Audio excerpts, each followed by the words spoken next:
ഇപ്പോൾ ഞാൻ നിങ്ങൾക്ക് തന്നിരിക്കുന്നത് 2 ജോഡി വസ്ത്രങ്ങൾ മാത്രമാണ്. 2 ജോഡി. അതിൽ നിങ്ങളെ കാണാൻ ഒരു പക്ഷേ സുന്ദരന്മാരും സുന്ദരികളുമൊക്കെ ആയിരിക്കാം. പക്ഷേ നിങ്ങളുടെ യഥാർത്ഥ ആത്മവിശ്വാസം കൈവരണമെങ്കിൽ, നിങ്ങൾക്ക് പൂർണ്ണത കൈവരണമെങ്കിൽ, പണിപ്പുരയിലുള്ള നിങ്ങളുടെ എല്ലാ വസ്തുക്കളും നിങ്ങളുടെ കൈകളിലെത്തണം. അതിന് ഇറങ്ങി കളിക്കണം. All the very best. Thank you big boss.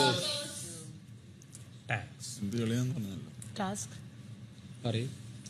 അപ്പോൾ എന്താ ടാസ്ക് ഉണ്ട്? ബേസിക്കലി നമുക്ക് ഫുഡ് ഉണ്ടാവും, ക്ലോത്ത്സ് ഉണ്ടാവും, പിന്നെ നമുക്ക് വേണ്ടി എടുക്കാം, വേറെ ആൾക്ക് വേണ്ടി എടുക്കാം, മാറി മാറി ചെയ്യാം. ടാസ്ക് 1 ടൈം ജയിച്ചാൽ ചിലപ്പോൾ 2 ക്ലോത്ത്സ് മാത്രം കിട്ടും, ചിലപ്പോൾ ഫുഡ് മാത്രം കിട്ടും, ചിലപ്പോൾ ഓൾറെഡി ഉള്ള ആൾക്കാർക്ക് വേണമെങ്കിൽ വേറെ ആൾക്ക് വേണ്ടിയും ചെയ്യാം. ഞാൻ ചെയ്യുന്ന ടാസ്ക് ആണെങ്കിൽ ഫുഡിന് വേണ്ടി ഞാൻ പോകത്തുള്ളൂ. അതെ, ഇത് നമുക്ക് മാറി മാറി എടുക്കാം.